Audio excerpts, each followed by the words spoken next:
Oi, oi! Follow me, colony! Last time we covered the incident that sparked the machine war, the defeat of mankind at the hands of AI, human beings being harnessed as an energy source, and the creation of the Architect. So without further ado, let's enter the Ultimatrix Part 2. Welcome back. We missed. Okay! I'm reloaded! In a digital surveillance office leading to the machine mainframe, aka the Source, awaits a stoic and ever-watchful father figure. I assume I need no introduction. Hello. I've been waiting for you. What's my motherfucking name? I am the Architect. I created the Matrix and several popular video games. Okay, and you told me that last detail because... I just thought it would make me sound cool. Now that I think about it, it does. Whoa, that is fucking pimp. Thank you. I appreciate that. Okay, this is getting a little too meta for my liking. Now, where were we? I created the Matrix. Jesus, have you got fucking Alzheimer's or something? Is there an echo in here? Is there an echo in here? Ain't nobody got time for that. The Architect's purpose is to fabricate and build our world from top to bottom, coding every facet of reality down to the minutest detail as the machines bypass and filter the information into our brains. This enables the simulation to feel tangible. I feel everything. Define real. If you're talking about what you can feel, what you can smell, and taste and see, then real is simply electrical signals interpreted by your brain. It's amazing what we can do with computers these days. The digital Allfather creates and deploys millions of sentient programs shelled and disguised in human avatars to carry out and complete tasks he assigns them. There are programs to govern the simulated wildlife, to make sure the sun rises and sets. Programs written to control gravity, the wind, trees, and to complete our lunar cycles, etc. Inside the Matrix, these human-looking programs function, perform, and live in anonymity, working together in synchronicity and a harmony of mathematical precision. The Architect, with the purest of intentions, creates a paradise. A perfect world where humanity is not even capable of feeling pain, depression, fear, or suffering of any kind. The Creator welcomes mankind to heaven and gives us the chance to start anew. When humanity arrives in the hereafter, their memories are wiped clean and new memories are fabricated. Life in Shangri-La is excellent! Every passing moment. It's just fun! The simulation Is, for lack of a better word, perfect. And I'm telling you, it's great here. The air is clean, the water's clean, even the dirt is clean. Bowling averages are way up, mini golf scores are way down. And we have more excellent water slides than any other planet we communicate with. How do you like it, Tony? Amazing! Fucking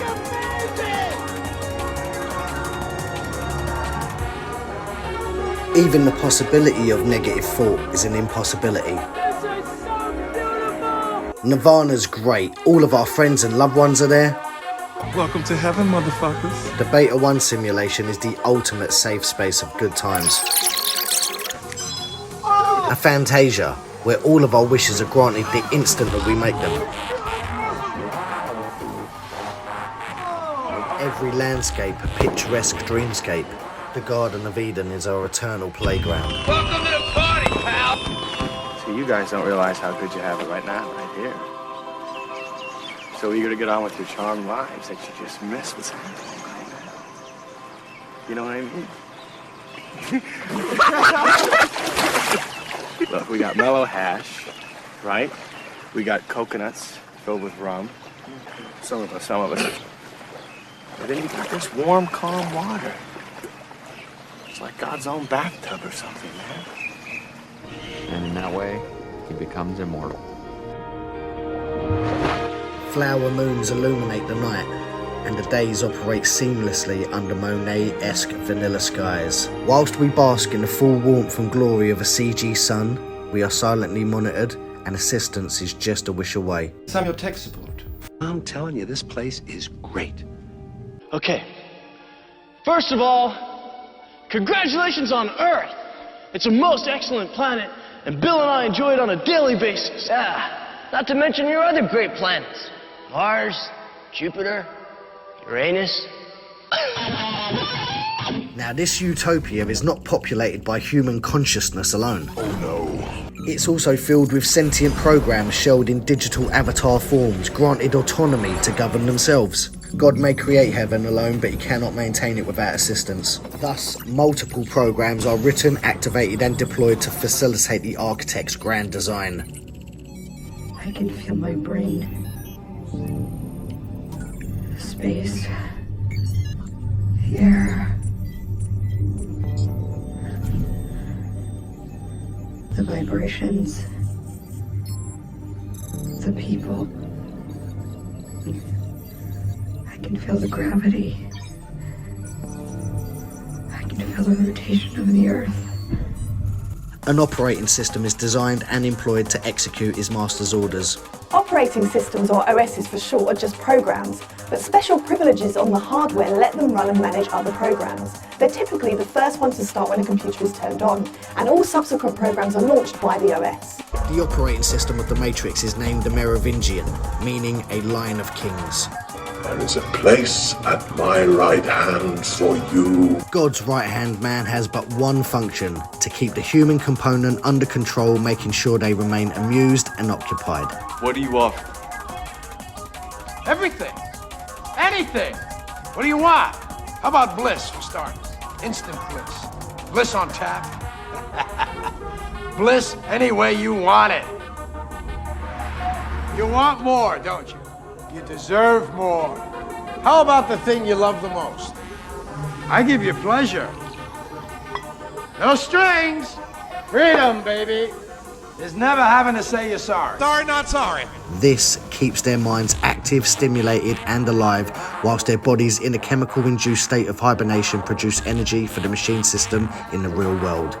Ironically, this is how most people live their lives in so-called reality, physically and emotionally distant from one another whilst in close proximity. We lay in our cramped spaces on top of each other whilst taking whatever currency we receive from the system, only to reinsert it back into circulation for our overlords. We get puppeteered without seeing the strings in exchange for the illusion of ownership and the pacification of capitalistic consumerism, craving entertainment as a passive or interactive viewer. There are those who refuse to even interact, sitting stationary in single-player mode on recruit difficulty, avoiding any experience remotely co-op or multiplayer. They dwell in their dwellings isolated, only interacting to accept recycled organic sustenance being delivered to them. Some negate and deny any activity except powering up the system with their finite but renewable and recyclable life force. Calm down or you're shooting your pants. But I digress. Now, where was I? The Merovingian operating system is allocated agents in the form of angels. You do know what an angel is, don't you? To keep in with the heavenly aesthetic and to make sure that humans do indeed accept the program. You really think this world is real? You'd have to be an idiot not to notice all the sloppy details. Look, that guy's putting a bun between two hot dogs. And these angelic agents peacefully deal with any individuals that don't. Look at that old lady. She's walking a cat on a leash. I am a seraphim. What? Bro, what are you talking about, man? The highest choir of angels. In the book of Isaiah, the seraphim, plural, or seraph, singular, are known as the burning ones. Their form is that of pure and radiant light. They are said to possess a fiery aura that is emitted from within and surrounds them. The seraphim use back doors in the Matrix like programmer access, which open portals to anywhere in the simulation, thus giving the illusion of teleportation. One position opens a lock, another position opens one of these doors. Access to the computer system without detection is facilitated by a program dubbed the Keymaker. Oh, cool, it's a super. Actually, I'm the Keymaker. Don't worry.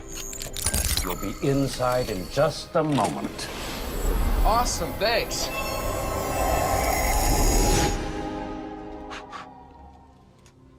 What's happening, hot stuffs? It's the ultimate backstage pass. Trying to have a backdoor merchant, are you? The Seraphim were akin to fire and the closest to God, tasked with guarding his throne while acting as the Lord's messenger. I protect that which matters most. Metatron acts as the voice of God. Any documented occasion when some Yahoo claims that God has spoken to them, they're speaking to me. I have been plagued by visions throughout my life. At the age of 8, I saw Jesus sitting on my wall. Or they're talking to themselves. Why doesn't the architect just speak for himself? Glad you decided to join the conversation to answer that. Human beings have neither the oral nor the psychological capacity to withstand the awesome power of God's true voice. Ergo! Vis-a-vis! Were you to your mind okay then your heart would explode within your chest? We went through 5 atoms before we figured that one out. I apologize. I don't usually like to use my big voice. The architect is all about inclusivity. All gods are present and all mythologies become valid. Christianity, Buddhism, the Muslim faith, Hinduism, the Egyptian deities, plus the Norse and Greek pantheon. Zeus, the god of the sky, and Demeter, the goddess of agriculture, have a daughter named Persephone who governs the springtime in the simulation. As she blossoms for all to see, her beauty is bewitching, unparalleled, and completely enticing. You must see this bitch! The goddess of spring's allure is a gift and a curse when she gains the unwanted attention of the Merovingian operating system. Amongst his primary function of control, he becomes obsessed with her. You, my friend, are completely pussy-whipped. And obsessed with power. Phenomenal cosmic powers! I want it! I don't think you can actually... I want it! I want it! Simplicity. Read Marcus Aurelius. Of each particular thing, ask, what is it in itself? What is its nature? What does he do, this man you seek? What is the first and principal thing he does? What needs does he serve? Sexual frustrations. No. He covets.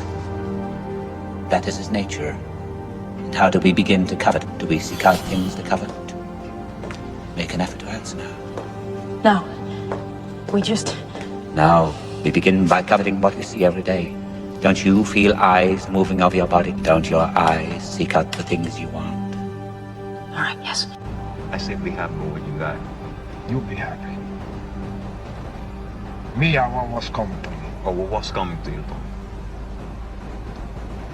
The world, Chico. And everything in it.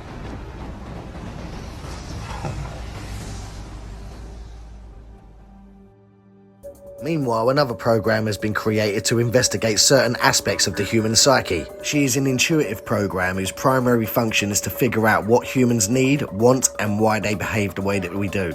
A program tasked to decode human nature. Her avatar is that of a wise old woman with a keen and accurate sense of female intuition. Clear your head. Of all the programs, she has the deepest connection with us. Right? Tell me what you think. Is it a star? It is a star. Very good. That's great.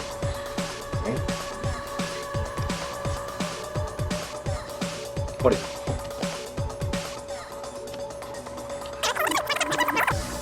Figure 8. Incredible. 5 for 5. You can't see these, can you? You're not cheating me, are you? No, I swear, they're just coming to me. When it comes to predicting various outcomes in a variety of situations, she operates on pure determinism through a series of protocols and instantaneous calculations. Do you know how much 312 times 123 is? 38376. He's right. What? He's right. He's right? Yeah. I'm good with calculation. How much is 4,343 times 1,234? 5359262. He's a genius, right? Like I said, I'm good with calculation. It is her purpose to intimately know humans and have detailed files on their psychology in order to accurately predict what they can and what they may do next. My brain was studied exhaustively in the guise of mental health. I was interrogated, I was x-rayed, I was examined thoroughly. Then they took everything about me and put it into a computer where they created this model of my mind. Yes, using that model, they managed to generate every thought I could possibly have in the next, say, 10 years, which they then filter through a probability matrix of some kind to determine everything I was going to do in that period. I mean, that is amazing. He should work for NASA or something like that. So you see, she knows everything I'm ever going to do before I know it myself. You're talking about predetermination, which happens all the time. Why'd you catch that? Because it was going to fall. You're certain? Yeah. But it didn't fall. You caught it. fact that you prevented it from happening doesn't change the fact that it was going to happen. How's that? So much for the NASA idea. It's in her nature to mother, nurture, and understand us. As a result, the Intuition program, who acts as humanity's mother nature, additionally begins to develop a profound attachment to human beings. Her ability of foresight with almost pinpoint accuracy earns her a nickname amongst her flock. A term of endearment is bestowed upon her by humanity, who begin to worship her in awe. Beautiful black woman, mother of the earth. Her view of the future is the reasoning behind her new title amongst her true believers. They name their new beloved all-seeing mother figure, the Oracle. I'm the Oracle, damn it. The Oracle isn't with Powers anyway. Power's always been with the priests, even if they had to invent the Oracle. You must consult the Oracle. You guys are nodding like you actually know what the hell he's talking about. Now that's fucked up. Adam said one day, wow, Eve, here we are at one with nature, at one with God. We'll never age, we'll never die. And all our dreams come true the instant that we have them. All programs perform in concert to create all the spoils of Valhalla in a never-ending dream of overwhelming ecstasy. And for a time, it was good. And Eve said, yeah, it's just not enough, is it? Bitch. What about that, Morty? Okay, you got me on that one. Oh, really? You sure you haven't seen that somewhere in real life before? No, I haven't seen that. I mean, why would a Pop-Tart want to live inside a toaster, Rick? I mean, that would be like the scariest place for them to live. You know what I mean? You're missing the point. Please, arrive at the point. Why would he drive a smaller toaster with wheels? I mean, does your car look like a smaller version of your house? No. Then suddenly, to the surprise of both the machines and the programs,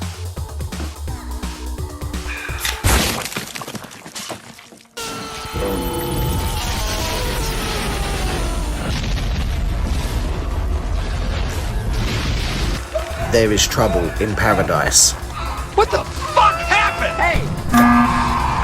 Now, at exactly what point did we lose control here? Maybe somebody ought to tell him that we're the good guys. Yeah. Any thoughts? I've only got one thought. What am I gonna do? What am I gonna do? What are you gonna do? You stand back while my fucking head detonates. What did that do? Did that blow your mind? That just happened. You hear that? You hear that? That's a popping sound that you're hearing. It's almost like a popcorn. It pops up. You know, the little guy, what's left of him, pops out there. So that's the sound that you're hearing with the popping. Bang your head until you start to freaking back. A flaw in the programming is revealed. You stupid fuck! Look at you now! We can't just buy the whole program. Everybody from every hood, bang your head till you break your motherfucking neck for me. This takes discipline. It's a science with 1,000 details. The planning, the execution, it's the cleanup. I guess I don't have to tell you, but you're going to create quite a mess. The fundamental flaw with a simulated paradise is that the majority of human beings cannot take happiness being mandatory. As a species, we can't handle euphoria being thrust upon us. It's a mind scrambler. Ow. The architect failed to realise that a huge part of being human is the pursuit of happiness. You can't be a sloppy technician like that. Although the transport process has altered your consciousness, you irrevocably remain human. Ergo, we need goals to strive for and achieve. We require struggles to go through and obstacles to overcome. Do you know what the number one killer of the retired is? You know what? I have no idea. It's retirement. You are bizarre. We need purpose. No denying purpose, because as we both know, without purpose, we would not exist. It is purpose that created us. Purpose that connects us. Purpose that pulls us, that guides, that drives us. It is purpose that defines. Purpose that binds us. That is so lame. I know. It's the lamest thing I've ever heard of. The doomsday clock sits at 5 to midnight and a cataclysmic system crash is now inevitable. Inevitable! The perfect surroundings begin to crumble and disintegrate. You shut up. The monumental software failure happens as a consequence of the inherent imperfection inside every human being. I got a few niggas in my crew, they ain't got problems, and niggas ain't perfect. Billions of people with conflicting ideas of heaven forced to smile and overdose on endorphins to counteract the negative states of human emotion is something the subconscious will not stand for. You do not want to see me get out of this chair! All efforts to save the heavenly matrix prove to be in vain. The human cerebrum refuses to accept the program. No! As a result of being robbed of purpose and denied adversity, mankind literally dies of boredom. The architect's failure to fully understand the complexity of his perfect world's inhabitants has been a massive oversight on his part. What have I done? He has inadvertently initiated the doom of all creation. I'm feeling a little vulnerable right now, so you just need to chill out. God does not like you. He never wanted you. In all probability, he hates you. As Armageddon begins, the Merovingian offers Exile to program scheduled for deletion that he may find useful. Your soul is mine. Those who do not want to return to the machine mainframe for deletion are allowed to join the Merovingian in exchange for their loyalty and services. Bend the knee, I promise you mercy. The operating system uses a link between the virtual Paradise Matrix and the real-world Machine City. This link, upon further inspection, is a virtual train station named Mobile Avenue. Mobile being an anagram for limbo. What up, G? You can't handle it. Whilst heaven falls, the Merovingian smuggles obsolete programs of his choosing into the link controlled by the Train Man, a program loyal only to his operating system. The Merovingian, now a trafficker of information, searches the Matrix and locates Persephone, who is en route to the source for deletion, and forces her to join him, dragging her against her will into the underworld of the train station link. He dragged her into his inky chariot and blasted back through the earth. The goddess of spring is kidnapped. The exiles wait in the limbo link whilst the Paradise Matrix suffers an irreversible crash. Entire crops of human beings numbering in the billions are lost. Once again, God's children are expelled from paradise. We don't need him. We don't agree. Fuck damnation, man. Fuck redemption. We are God's unwanted children. So be it. Our so-called infallible creator Bite your tongue. Bite it. has failed monumentally. Why'd you say that? I told you to shut up. I told you to shut up! Dude, this thing claims I have mail. Dude, now I'm reading it. So happy for you. Blah, blah, blah, blah. Fair warning. This is... What? This is boring. Delete. Sometime after the Great Crash, the machines have survived on auxiliary power due to an energy crisis caused by the architect. Incorrect. You have failed.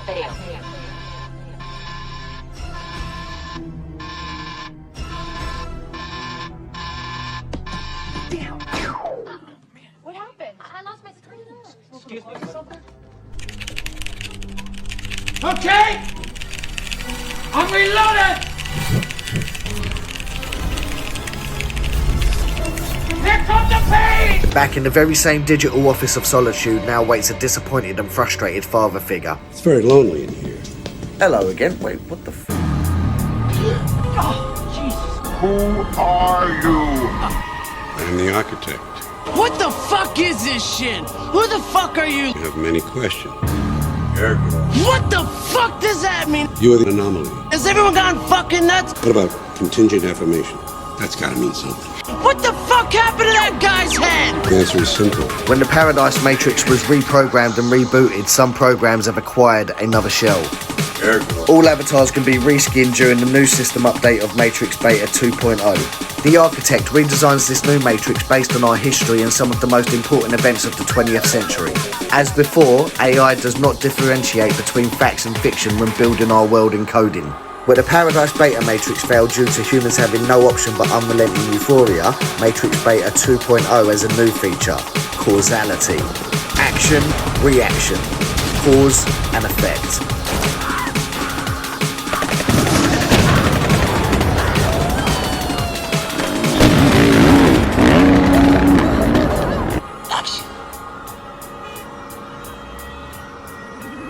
Reaction. Swing! Swing! Pitbull! Action. Oh no, not those. Oh no! Oh, please, your enormous is anything but chili. Reaction.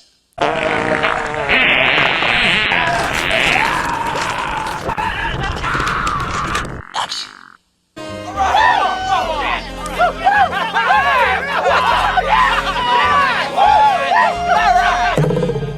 Reaction.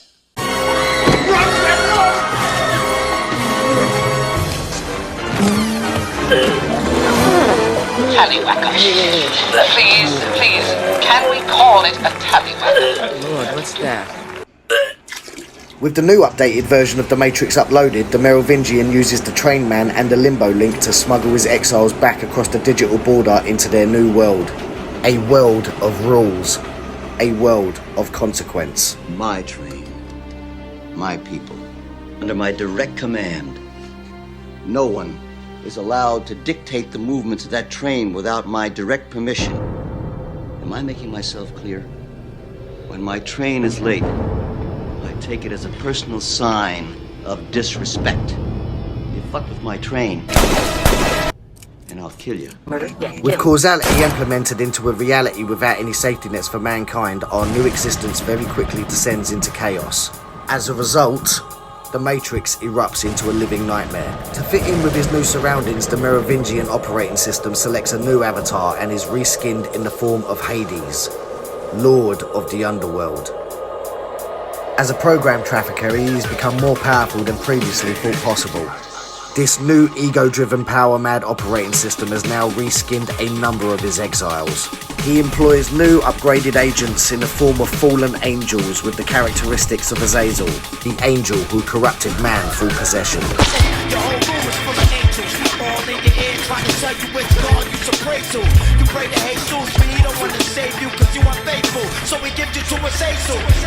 Syrian Arameans. How clever. Jesus. Honey, is there something? True what I said, though. I do know who you are. Azazel. Beware my wrath. I've been watching you for a long time. It's only in the face of horror that you truly find your noblest self. So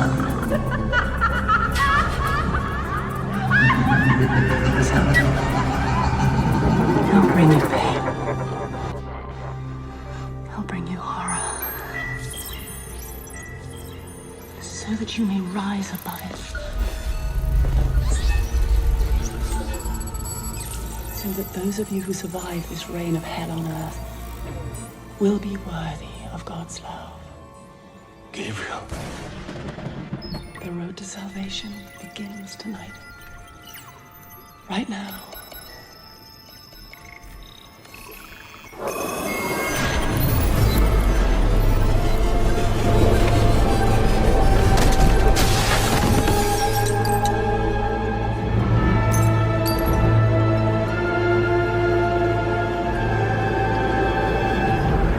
These agents now have temporary autonomy over any human avatar that's still hardwired into their computer system. They are now licensed to use violence, intimidation, manipulation, coercion, and any other nefarious methods needed to keep humans in line and from discovering the truth. The operating system has many agents in his employ that take a variety of supernatural forms. Demons to some, angels to others. These include vampires, stronger, faster, with the ability to defy gravity. Werewolves, obedient lapdogs designed for mass destruction and crowd control, vulnerable only to silver bullets. Ghosts, phase shifting, mostly invulnerable with instant repair functions, vulnerable only to fire. And as for Persephone, she has accepted her fate. She is revamped as the Bride of Hades. When she offers to help, it'll be for her own reason. And the Queen of the Underworld. And the damage that she's caused is unbelievable. Do not trust her. Now completely in love with her captor, she has become obsessed with accumulating as much data on this specific human emotion. She is able to sample and download emotions taken straight from humanity. She rules at her husband's side with a taste for passion, malice, and spite. She was evil. Made the horses crazy, killed our puppies, hid the remote. Really sick shit. With multiple bugs and problems arising, this matrix of causality quickly falls into chaos. Thus begins the reign of Hades and a new dark age of hell on Earth. Into the eternal fires of hell, where for all eternity your flesh will be ripped from your body by grotesque serpents with razor-sharp teeth. And live For all eternity, your blood will boil, your bones will burn, and your marrow will be reduced into putrid black slime.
Not quite.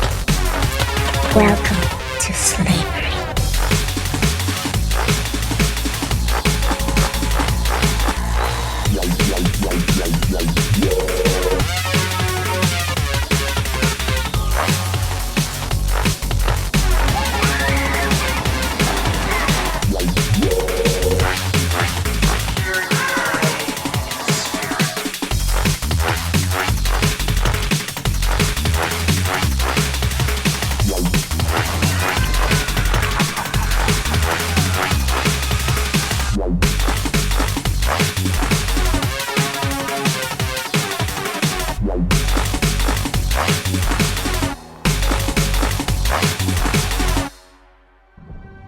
Nothing.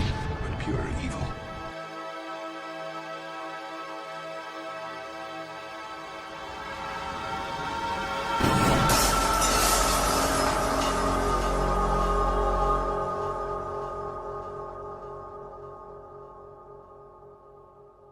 Once again, the Matrix begins to fail. The architect, completely frustrated by this new debacle, has failed to realise that although the human brain can't accept pure happiness, we cannot thrive on the other end of that spectrum. Humanity cannot take living in a constant state of fear and terror. We may not be perfect, but we are not completely chaotic as a species either. Within very little time, the hellscape starts crashing quicker than heaven did. Up becomes down, left becomes right, in becomes out, and black becomes white. Room is spinning like 900,000 miles an hour. Forgot what I'm talking about. Fuck, I'm discombobulated. Up is down, left is right. Day is night now, in is out, black is white. Dogs and cats living together. Mass hysteria. Enough, I get the point. The new reskinned Oracle starts cigarette smoking to appear more human, and some say as a result of witnessing humanity endure relentless pain and suffering. And don't worry about that vase.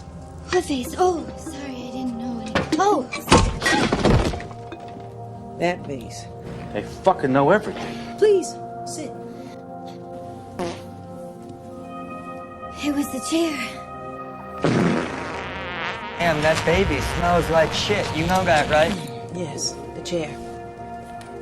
I know why you've come. A great mystery lies ahead of you, but you must not shy away from the challenge. Meanwhile, in the real world, the machines regroup. The suits decide they will not accept further failure from the architect program and consider deleting him. In this moment, everything changes as the Oracle steps in with a solution to his problem. A flawed solution, but a solution nonetheless. In order to save the architect, her fellow programs, the machines, and humanity, the Oracle presents her answer to this complicated equation. The Oracle tells the architect that she's observed his trial and error, assessed the situation, and done the math.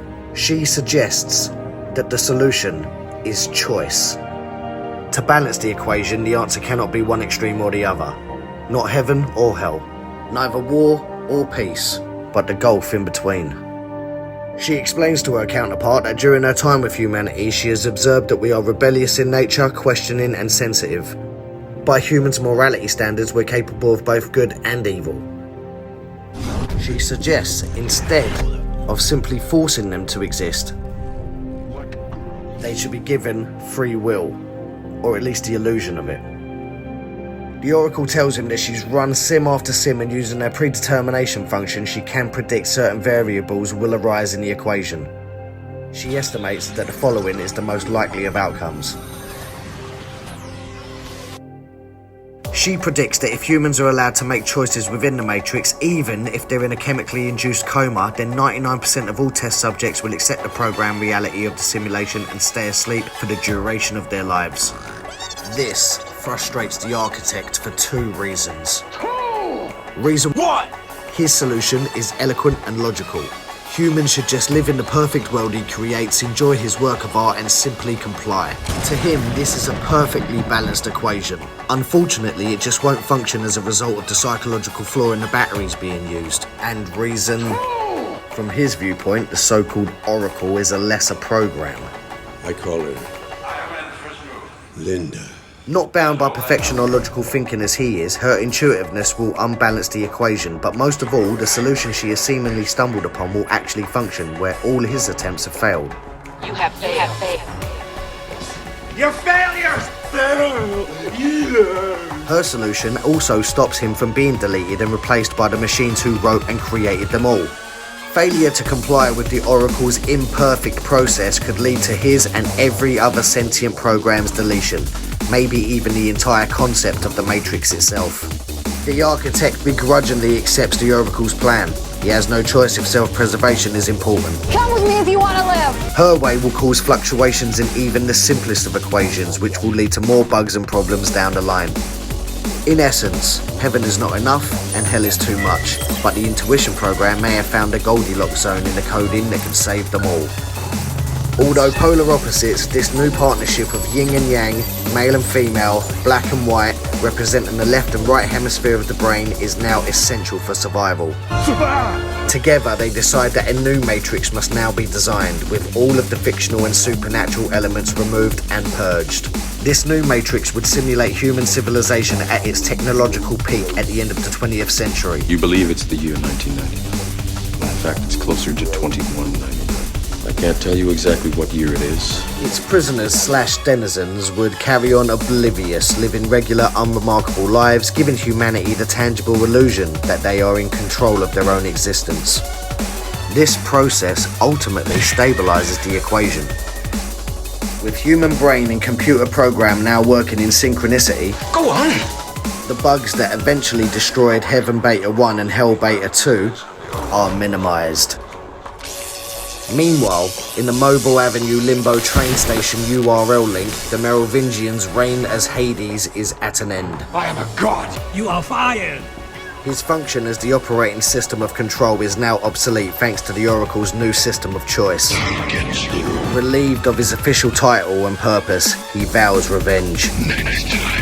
He now operates as the head of a criminal organization and safe house owner for exiled programs who need protection from the system's new suited agents who will kill/delete them on sight. Put down your weapon.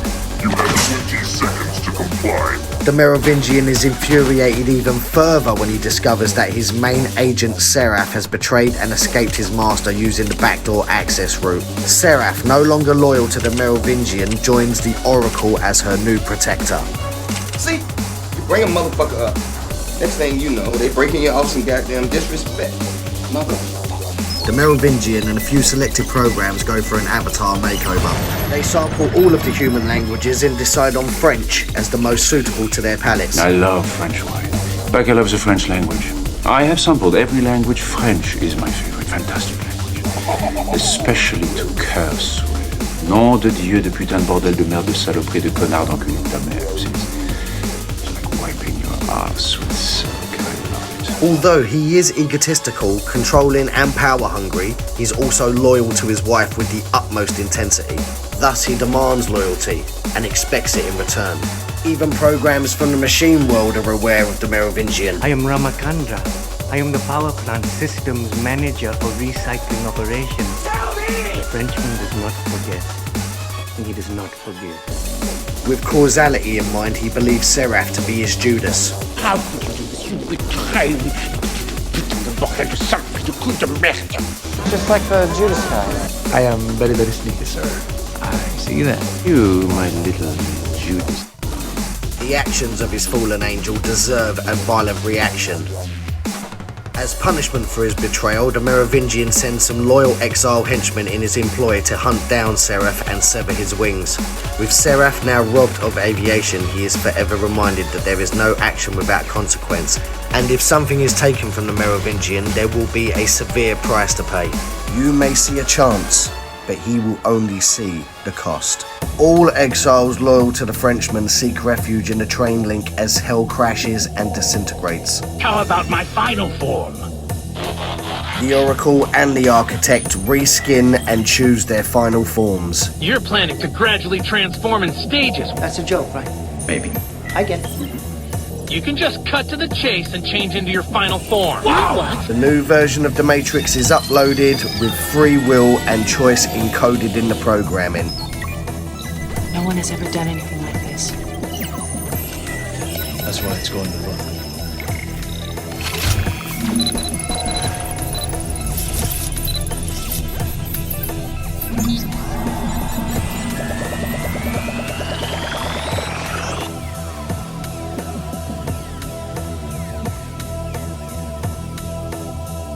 Lord.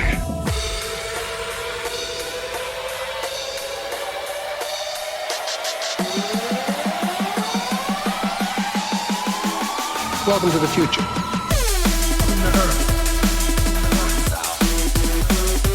And I'm telling you, it's great here.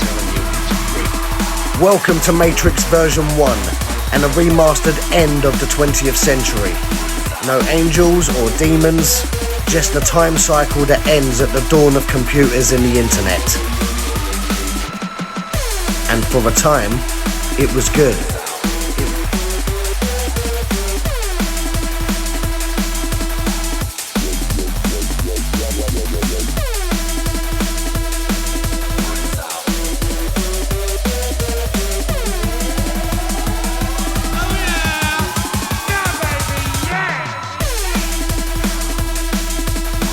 I'm telling you, this place is great. But it almost wasn't.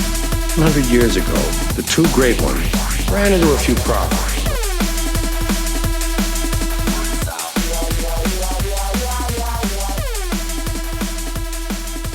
Houston, we have a problem. We'll get to that.